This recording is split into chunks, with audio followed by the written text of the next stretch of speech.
And no matter what happens in the day, no matter how many times you get interrupted, you do those tasks no matter what. These are things that are gonna actually move the business forward and not just maintain your status quo. Hey guys, Abby Johnson here with Matterhorn Business Development. I work every day with business owners to help them grow their business and make sure that they are profitable while doing so. Today, I wanna talk about making a list of non-negotiables that you need to be doing every day or every week to make sure that you're moving the business forward, you're continuously getting sales, and progress is being made. It's very easy to feel busy all the time without actually moving forward. So if you've been around our channel, you've heard this spiel that I'm about to give you, but I just want to do a little review here. So what we like to do here is break down the business into 4 pillars of business basics. These 4 pillars are marketing, sales, delivery, and then that's a cycle that's always going. You need to get new customers, you have to sell the customers, then you have to deliver what was sold, then it's a cycle. You get new customers and repeat that, right? And then the 4th pillar is management, which holds all of these things together. These are things like finance, HR, future planning, legal, etc. I bring this up because I know most business owners' goals are to get to working on the business instead of working in the business. So most likely right now, you're still kind of involved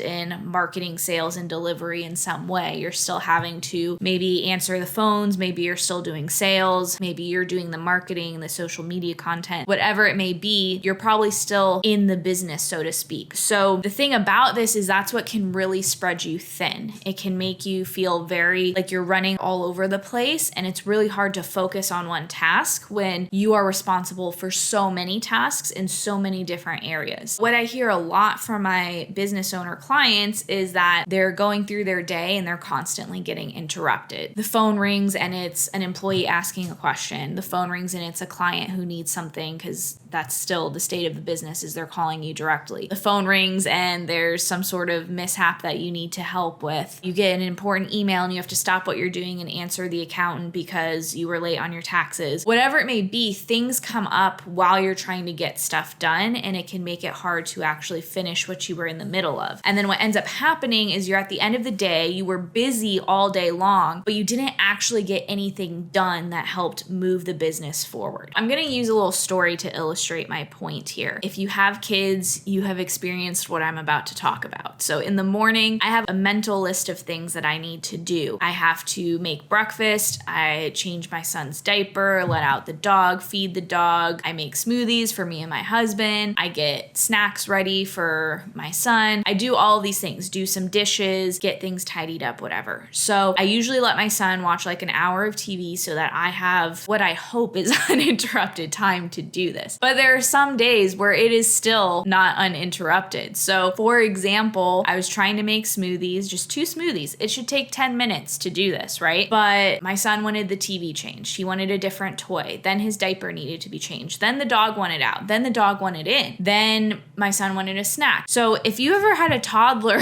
you know that it can really triple the time it takes to do something. It took me probably 25 to 30 minutes to make these stupid smoothies just because I was getting so interrupted. And then what happens is I have this list of things I need to complete, and I was forgetting what I needed to do, even though it was something so simple as make sure my son has his cup of water for the day. I was forgetting to do that. It's so silly and simple. So what I did was I actually wrote out the list. I knew these things in my mind, like, oh, I know I need to get him a water bottle. I know I need to take my vitamins. I know I need to do these things, but I was forgetting them because I was getting spread so thin and interrupted so much. So I wrote down the list. It's on my fridge. And in the mornings when I'm getting constantly interrupted and then I have to re-engage my brain to go back to my task, I can look at my list and just say, okay, which thing have I not done yet? Okay, I haven't done the water cup. I'm going to do that now. So it sounds really silly, but I want you to make this sort of list for you in your business. Here's some example of the things that I want you to put on this list. Obviously adapt it to you and your situation, but these should be things that are moving the business forward. So for example, if you're still dealing with the billing of your business in terms of sending out invoices or making sure invoices are paid, that should be every day on your list that you are billing out and receiving money. I've run into this with clients where it's like, oh yeah, yeah, I didn't have time to bill, and then I billed out $20,000 today. And it's like, that was $20,000 just sitting there. That's not something that you can sit on. I know you're getting interrupted, but you can't sit on money. You need that money coming in, right? So anything billing related, that should be being done every day. Responding to leads, returning voicemails, anything like that. You do not want any leads falling through your cracks. Think about, these are things that are moving the business forward and growing them. Collecting money, sales, those are top of your list. I also want you to be reaching out to people every single day. Unless you have a full sales team doing this for you, you should be contacting past customers every day, like 3 to 5 texts or messages like, hey, how's it going? Do you need anything? Congratulations on your new baby, whatever it is. And then same thing for referral partners. It doesn't have to be just customers, but if you have someone who hasn't sent you a referral in a long time, reach out to them, check in with them, see how they're doing. You should be sending out these type of messages every single day. So really what I'm saying here is those marketing and sales tasks are so important every single day. You need to have them on a daily to-do list. If you have maybe some weekly tasks like batch creating social media content, if you're still the one posting to your social media and you don't have someone else doing that for you, or sending out a weekly newsletter or something like that, you can put that on a weekly list. But my point is I want you to have a list, like put it on your wall, put it somewhere you see it. And no matter what happens in the day, no matter how many times you get interrupted, you do those tasks no matter what. If you get a breath, if you're eating lunch, send out a few messages to past customers. These are things that are going to actually move the business forward and not just maintain your status quo. I hope that was helpful for you. Leave a comment below and let me know what your daily non-negotiables are. They may vary from person to person. And if you want access to exclusive trainings on topics like this that are not here on YouTube, check out our group, Growth Hub for Entrepreneurs. This is a free community for small business owners. So there are free trainings in there, as well as other business owners who are just like you looking to grow their business that you can interact with. Click below to check that out.